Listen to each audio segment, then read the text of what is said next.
નમસ્કાર વિદ્યાર્થી મિત્રો, 15મા પાઠ આર્થિક વિકાસમાં અગાઉના લેક્ચરમાં આપણે આર્થિક વિકાસ કોને કહેવામાં આવે એના વિશે ચર્ચા કરી. આર્થિક વિકાસ એટલે જે તે દેશની રાષ્ટ્રીય આવકમાં સતત વધારો થાય, એની સાથે દેશમાં માથાદીઠ આવકનું પ્રમાણ વધે અને માથાદીઠ આવક વધવાની સાથે લોકોનું જીવન ધોરણ પણ ઊંચું આવે, તેને આપણે આર્થિક વિકાસ કહીએ છીએ. આર્થિક વિકાસની ચર્ચા કર્યા બાદ આપણે આર્થિક વૃદ્ધિ અને આર્થિક વિકાસ વચ્ચેના તફાવત વિશે પણ ચર્ચા કરી. આજના લેક્ચરમાં આપણે વિકાસશીલ અર્થતંત્રના લક્ષણો વિશે ચર્ચા કરવાની છે કે ભાઈ વિકાસશીલ અર્થતંત્રના લક્ષણો. અગાઉ પણ મેં તમને વાત કરી હતી કે વિશ્વમાં જેટલા પણ દેશો છે એ તમામ પ્રકારના દેશોને તમે જોવા જાઓ તો વિશ્વના તમામ પ્રકારના દેશોને અલગ અલગ ભાગમાં વહેંચવામાં આવેલું છે. વિકસિત દેશ, વિકાસશીલ દેશ. વિકાસશીલ દેશ પહેલા વિકસિત દેશ અને અલ્પ વિકસિત દેશ એવી રીતે વિશ્વના દેશોને વહેંચવામાં આવેલો હતો. પણ અલ્પ વિકસિત દેશ એ અલ્પ શબ્દ એ સ્થગિતતા સૂચવે છે, એટલે તેની જગ્યા પર શબ્દ લેવામાં આવ્યો વિકાસશીલ. એટલે હાલમાં વિશ્વમાં જેટલા પણ દેશો છે તમામ પ્રકારના દેશોને બે ભાગમાં વહેંચવામાં આવ્યા: વિકસિત દેશો અને વિકાસશીલ દેશો. તો વિકસિત દેશો કોને કહેવામાં આવે, વિકાસશીલ દેશો કોને કહેવામાં આવે? તો એની વચ્ચેનો જે તફાવત છે કે ભાઈ વિકાસશીલ દેશોને ઓળખવા માટે કયા લક્ષણો હોય, કયા લક્ષણો થકી આ દેશ વિકાસશીલ દેશ છે એવું કહેવામાં આવે છે, તો એની માટેનો અહીં એક ચોક્કસ માપદંડ આપવામાં આવેલો. શું કે ભાઈ વિકસિત અર્થતંત્ર અને વિકાસશીલ અર્થતંત્ર માથાદીઠ આવકના આધારે અલગ પાડવામાં આવે છે. વિશ્વ બેંકના 2004 ના વિશ્વ વિકાસ અહેવાલ $735 થી ઓછી આવક ધરાવતા દેશોને વિકાસશીલ અર્થતંત્ર તરીકે ઓળખવામાં આવે છે. આ વિકાસશીલ અર્થતંત્રના મુખ્ય લક્ષણો નીચે મુજબ ગણવામાં આવે છે. ધ્યાનથી સાંભળજો કે ભાઈ જે વિકસિત દેશ છે અને બીજો દેશનું નામ આપવામાં આવ્યું છે કે ભાઈ વિકાસશીલ દેશ. તો શું કહે છે? તો કે વિકસિત દેશનું અર્થતંત્ર અને વિકાસશીલ દેશના અર્થતંત્ર શાના દ્વારા અલગ પાડવામાં આવ્યું? તો કે ભાઈ માથાદીઠ આવકના આધારે. શું કહે છે કે ભાઈ વિકસિત અર્થતંત્ર અને વિકાસશીલ અર્થતંત્ર માથાદીઠ આવકના આધારે અલગ પાડવામાં આવે છે. જેમાં વિશ્વ બેંકે શું કીધું છે? તો કે વિશ્વ બેંકે 2004 માં વિશ્વ બેંકના 2004 ના અહેવાલ પ્રમાણે જે દેશની માથાદીઠ આવક $735 કરતા ઓછી હોય તેવા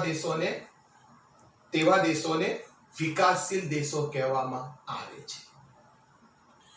વિશ્વ બેંકે 2004 માં જે અહેવાલ આપેલો હતો એ અહેવાલ પ્રમાણે વિકસિત દેશ કોને કહેવામાં આવે અને વિકાસશીલ દેશ કોને કહેવામાં આવે? તો શું કીધું છે? જે દેશોની માથાદીઠ આવક $735 કરતા ઓછી હોય તો તેવા દેશોને વિકાસશીલ દેશો કહેવામાં આવે છે. ભારત પણ એક વિકાસશીલ દેશ છે. એનું કારણ કે ભારત જેવા દેશની અંદર પણ લોકોની માથાદીઠ આવક $735 કરતા કેવી છે? ઓછી છે. આ ઉપરાંત કયા કારણે આ દેશો વિકાસશીલ છે? એમના કયા કયા લક્ષણો છે? તો એનું સૌથી પહેલું લક્ષણ આપવામાં આવ્યું છે કે બે નીચી માથાદીઠ આવક. પહેલું લક્ષણ. Very most IMP question. બોર્ડની અંદર વારંવાર પ્રશ્ન પૂછાય છે કે ભાઈ વિકાસશીલ અર્થતંત્રના લક્ષણો જણાવો. તો વિકાસશીલ અર્થતંત્રનું પહેલું લક્ષણ કે ભાઈ આ દેશોની માથાદીઠ આવક ઘણી કેવી હોય છે? નીચી. ધ્યાનથી સાંભળજો. વિકાસશીલ દેશોની રાષ્ટ્રીય આવક નીચી જોવા મળે છે. વસ્તી વૃદ્ધિનો દર વધુ હોવાથી માથાદીઠ આવક નીચી રહે છે અને માથાદીઠ આવક નીચી હોવાના કારણે આ લોકોનું જીવન ધોરણ પણ કેવું રહે છે? નીચું. જે દેશો વિકાસશીલ દેશ છે એમની રાષ્ટ્રીય આવક ઘણી ઓછી હોય છે. રાષ્ટ્રીય આવક ઓછી હોવાના કારણે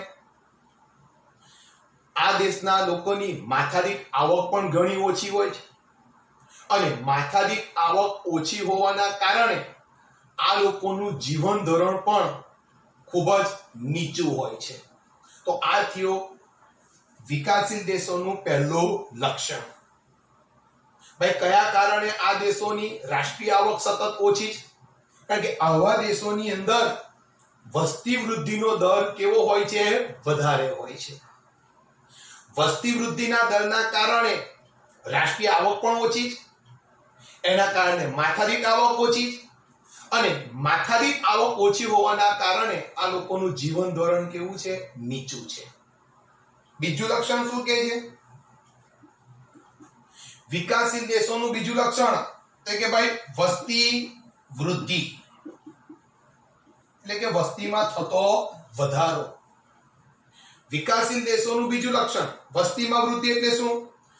વિકાસશીલ રાષ્ટ્રોમાં વસ્તી વધારે વધુ જોવા મળે છે.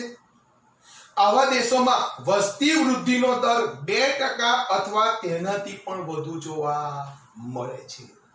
વિદ્યાર્થી મિત્રો, વિકસિત દેશોમાં વસ્તી વૃદ્ધિનો જે દર છે એ 0.01 0.02 હોય.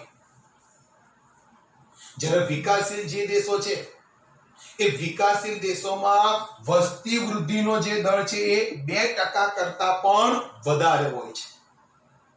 દાખલા તરીકે ભારત જેવા દેશની અંદર વસ્તી વૃદ્ધિનો દર એક સમય 2% કરતા પણ વધારે હતો, પણ વર્તમાન સમયની અંદર શિક્ષણનું પ્રમાણ વધતા, સરકારની કેટલીક વસ્તીમાં વધારો ન થાય એની માટેની કેટલીક યોજનાઓનો અમલ થતા આજે આપણા ભારત જેવા દેશની અંદર વસ્તી વૃદ્ધિનો દર 2% કરતા પણ કેટલેક ઓછો થયો છે.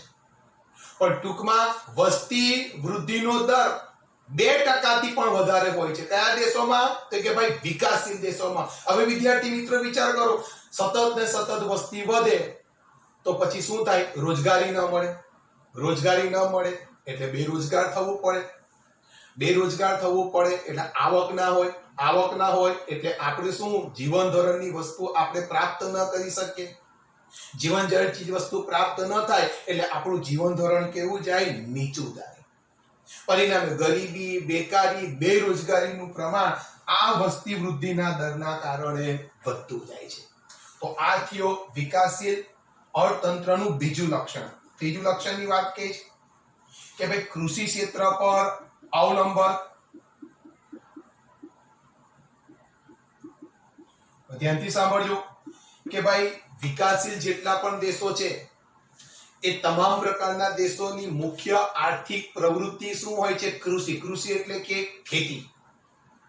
મોટા ભાગના વિકાસશીલ દેશો કોની પર અવલંબન એટલે કે કોના પર આધારિત હોય છે? કૃષિ પર. ધ્યાનથી સાંભળજો.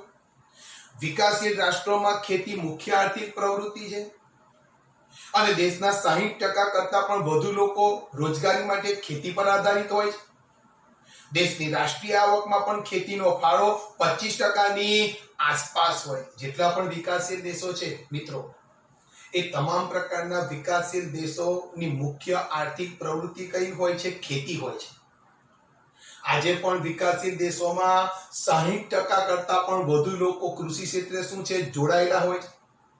કૃષિમાંથી 60% લોકો રોજગારી પ્રાપ્ત કરે છે અને સાથે સાથે રાષ્ટ્રની આવકમાં પણ કૃષિનું યોગદાન કેટલું આપવામાં આવ્યું છે? 25%. ભારત પણ એક વિકાસશીલ દેશ છે. વિકાસશીલ દેશોમાં સૌથી મોટામાં મોટો દેશ પણ ભારત જ છે. ભારતને પણ આ લક્ષણો લાગુ પડે છે. કેમ કે ભારત પણ એક કૃષિ પ્રધાન દેશ છે. ભારતની એક સમયે મોટા ભાગની વસ્તી એટલે કે 70% થી પણ વધુ વ્યક્તિ ખેતી ક્ષેત્રે રોકાયેલી છે. વર્તમાન સમયમાં ઉદ્યોગોનું પ્રમાણ વધવાના કારણે એમાં થોડો ઘણો ઘટાડો થયો છે, પણ આજે પણ ભારતના મોટા ભાગના લોકો રોજગારી કૃષિ ક્ષેત્રમાંથી મેળવે છે. એટલે ભારત એક કેવો દેશ કહેવામાં આવે છે? વિકાસશીલ. એટલે વિકાસશીલ દેશોની મુખ્ય આર્થિક પ્રવૃત્તિઓ શાની પર હોય છે? ખેતી પર આધારિત હોય છે. ચોથા લક્ષણની વાત કરવામાં આવે તો કે ભાઈ આવકની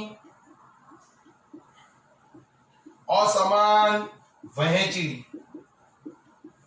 ધ્યાનથી સાંભળજો કે ભાઈ વિકાસશીલ દેશોમાં રાષ્ટ્રની આવક તથા ઉત્પાદનના સાધનોની વહેંચણીમાં અસમાનતા જોવા મળે છે. આ અસમાનતા ગ્રામીણ અને શહેરી બંને વિસ્તારમાં જોવા મળે છે. દેશના ટોચના 20% ધનિક લોકો રાષ્ટ્રીય આવકનો 40% હિસ્સો ધરાવતા હોય અને તળિયાના 20% ગરીબ લોકો રાષ્ટ્રીય આવકનો 10% હિસ્સો ધરાવતા હોય. આમ વિકાસશીલ રાષ્ટ્રોમાં આવક અને સંપત્તિનું કેન્દ્રીકરણ ધનિક લોકોમાં થયેલું જોવા મળે છે. ધ્યાનથી સાંભળજો કે ભાઈ વિકાસશીલ જે દેશ છે એ વિકાસશીલ દેશની અંદર વાત કરીએ તો વિકાસશીલ દેશોની અંદર તેની રાષ્ટ્રીય આવક અને તેના ઉત્પાદનના સાધનો, બીજા અર્થમાં કહેવામાં આવે તો સંપત્તિ, આ આવક અને સંપત્તિની જે વહેંચણી છે એની અંદર અસમાનતા જોવા મળે છે.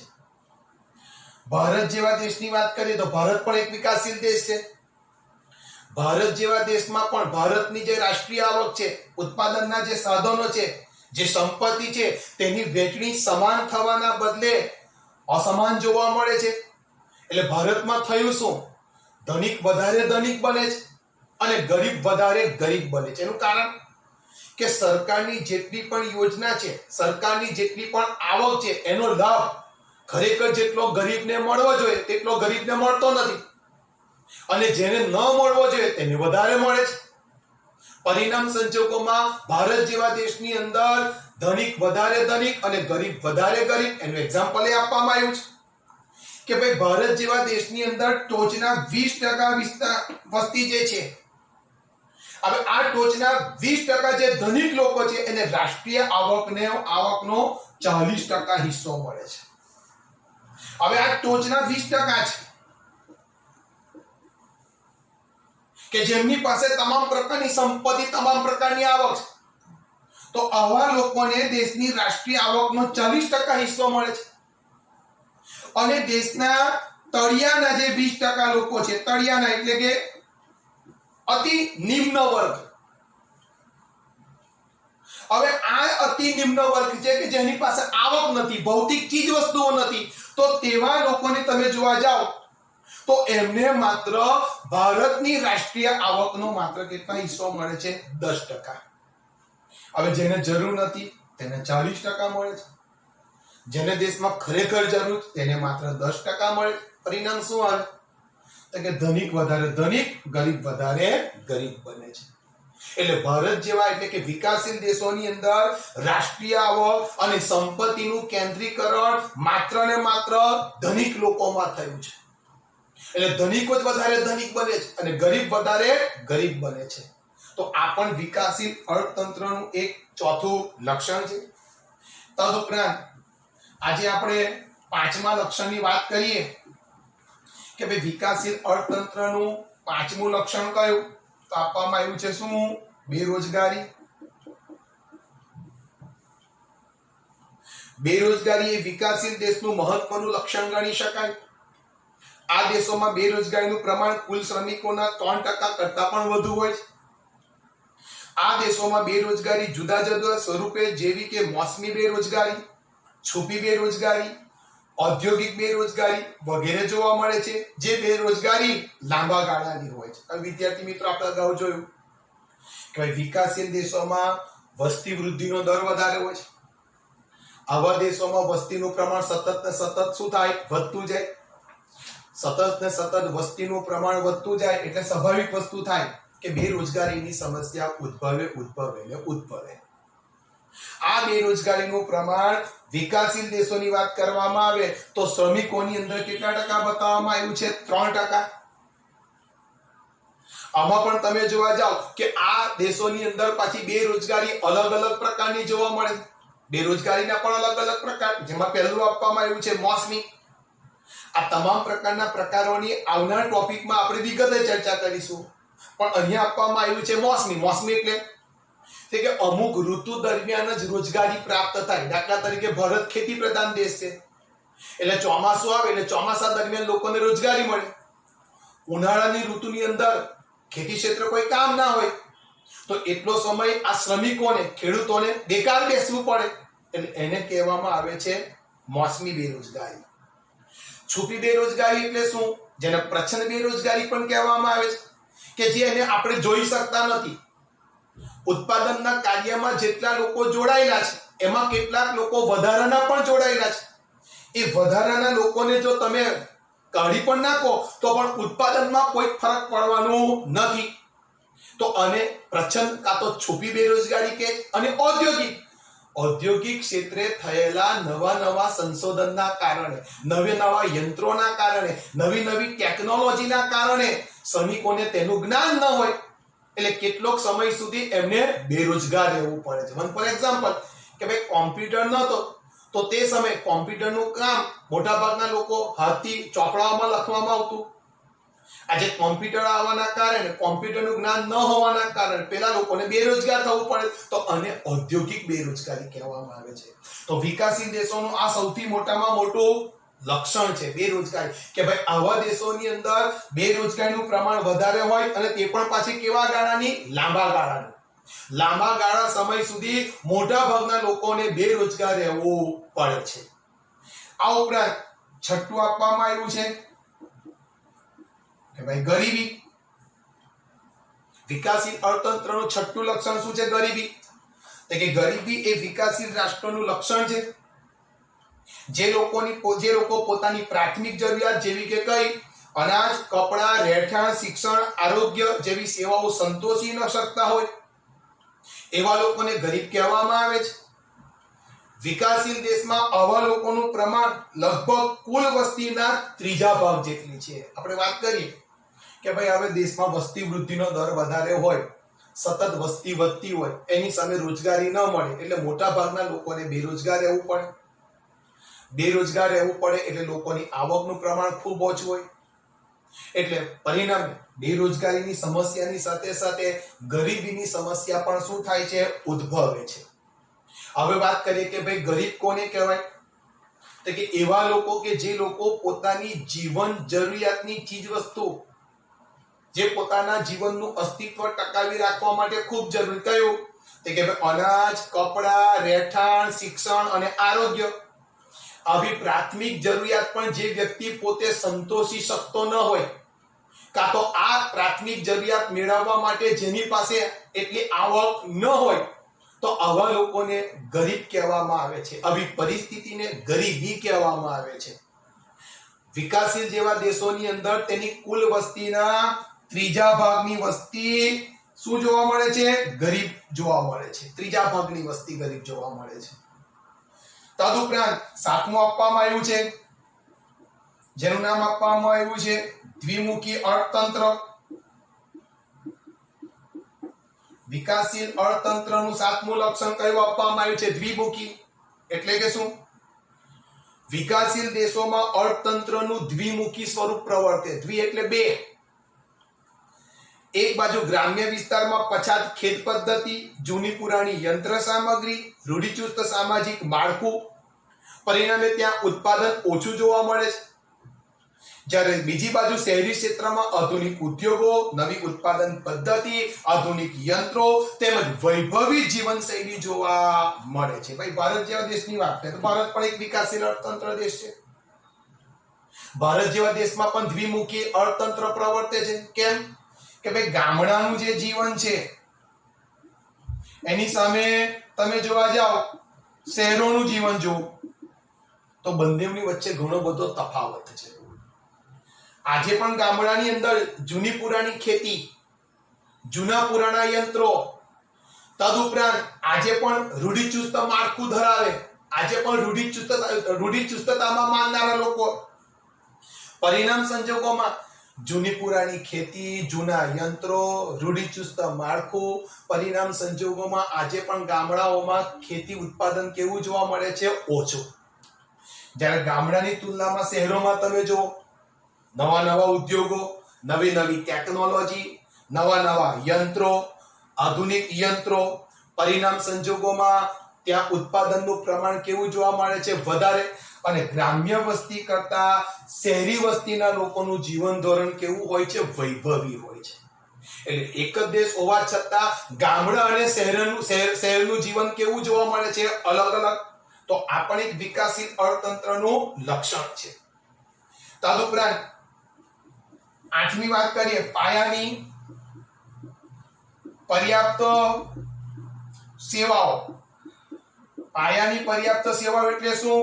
જેની પર દેશનો આર્થિક વિકાસ નભે છે, જેની પર દેશનો આર્થિક વિકાસ ઝડપી બને છે. દેશના આર્થિક વિકાસને ઝડપી બનાવવા માટે કેટલીક પાયાની જરૂરિયાતો હોવી જોઈએ. અહીં આપ્યું વિકાસ માટે અનિવાર્ય પાયાની સેવાઓ જેવી કે કઈ? તો કે શિક્ષણ, વાહન વ્યવહાર, સંદેશા વ્યવહાર, વીજળી, આરોગ્ય, બેન્કિંગ વગેરેનો આવા અર્થતંત્રમાં ઓછો વિકાસ જોવા મળે છે, જે દેશના વિકાસ માટે શું છે? અવરોધક છે. આપણે વાત કરી કોઈ પણ દેશ જો ઝડપથી વિકાસ કરવો હોય તો સૌથી પહેલા પોતાના જ દેશની અંદર કેટલીક પર્યાપ્ત પાયાની સેવાઓ હોવી જોઈએ. દેશના વિકાસ માટે શિક્ષણની સેવાઓ, તદુપરાંત વાહન વ્યવહારની સેવાઓ, સંદેશા વ્યવહારની સેવાઓ, આરોગ્યની સેવા, વીજળીની સેવાઓ, બેન્કિંગની સેવાઓ ખૂબ જરૂરી. આવી સેવાઓ થકી જે તે દેશનો આર્થિક વિકાસ ઝડપી બનતો હોય.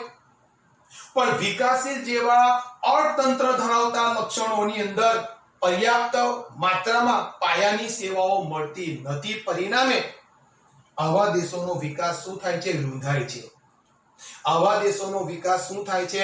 અવરોધાય છે. કેમ કે ભાઈ આ દેશોની અંદર વિકાસ માટેની પાયાની જે જરૂરિયાતો જેટલા પ્રમાણમાં હોવી જોઈએ તેટલા પ્રમાણમાં મળતી નથી. અને ત્યારબાદ છેલ્લું લક્ષણ છે કે ભાઈ આંતરરાષ્ટ્રીય વ્યાપારનું સ્વરૂપ. કે ભાઈ વિકાસશીલ અર્થતંત્રનું જે છેલ્લું લક્ષણ છે એ ખૂબ મહત્વનું લક્ષણ છે. કયું? તો કે ભાઈ આંતરરાષ્ટ્રીય વ્યાપારનું સ્વરૂપ. આ સમજવા જેવું છે. વિકાસશીલ દેશોમાં વ્યાપારનું સ્વરૂપ અને માળખું અલગ જોવા મળે છે. આ દેશોમાં મુખ્યત્વે કૃષિ પેદાશો અને બગીચા પેદાશો તેમજ કાચી ધાતુની નિકાસ કરતા હોય છે. આ પ્રકારની નિકાસોની માંગ ઓછી હોય છે, ભાવ નીચા હોય છે, જેથી નિકાસોની કમાણી ઓછી હોય છે.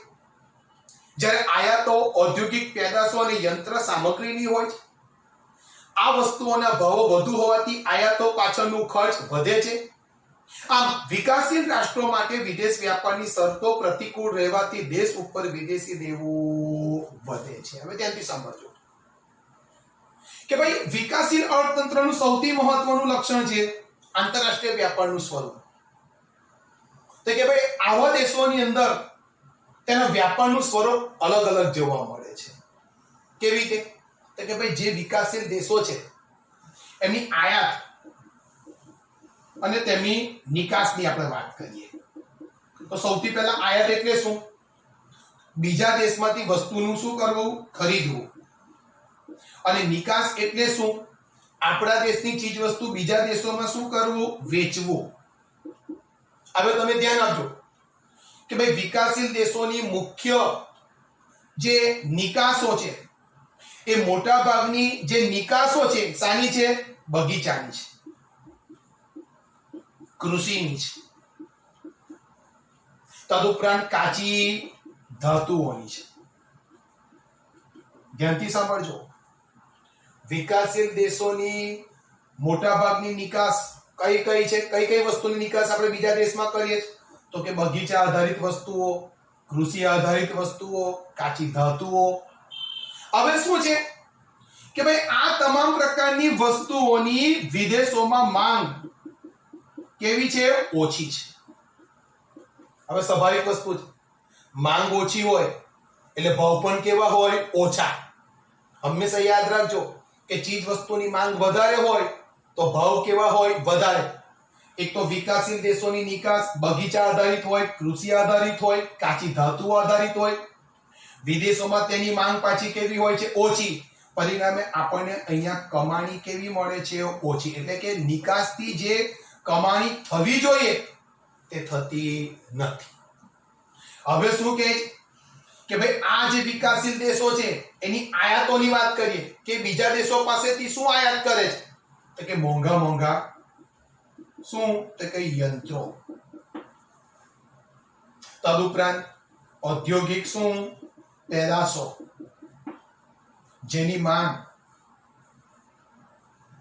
વિકાસશીલ દેશોમાં પણ કેવી હોય છે? વધારે. એક તો મોંઘા, વસ્તુ મોંઘી, માંગ વધારે, એટલે નિકાસ કરતા, કમાણી કરતા આપણી આયાત કેવી છે? મોંઘી પડે છે.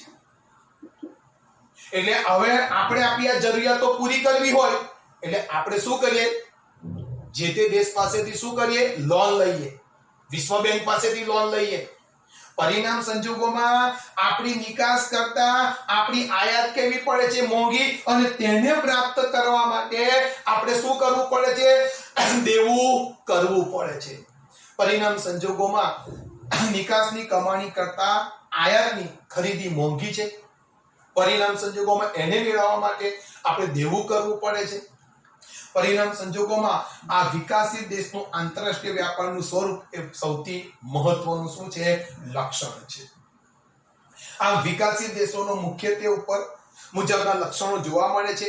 ભારત પણ વિકાસશીલ રાષ્ટ્ર હોવાથી ઉપરના લક્ષણો વધતે ઓછે અંશે ભારતને પણ લાગુ પડે છે. આ લક્ષણો જે આપણે 9 જોયા એ વિકાસશીલ અર્થતંત્રના લક્ષણો છે. આ લક્ષણો ભારતને પણ વધતે ઓછે લાગે છે કારણ કે ભારત પણ એક કેવો દેશ છે? વિકાસશીલ. વિકાસશીલ દેશોમાં ભારત સૌથી મોટામાં મોટો વિકાસશીલ દેશ છે. તો વિદ્યાર્થી મિત્રો, આજે આપણે વિકાસશીલ અર્થતંત્રના લક્ષણો જોયા. કુલ 9 લક્ષણો છે. ખૂબ આઈએમપી ક્વેશ્ચન છે, ધ્યાનથી તમે એને ભણજો. આવનાર ટોપિકની અંદર આર્થિક અને બિન આર્થિક પ્રવૃત્તિઓ વિશે આપણે ચર્ચા કરીશું. તો નમસ્કાર વિદ્યાર્થી મિત્રો.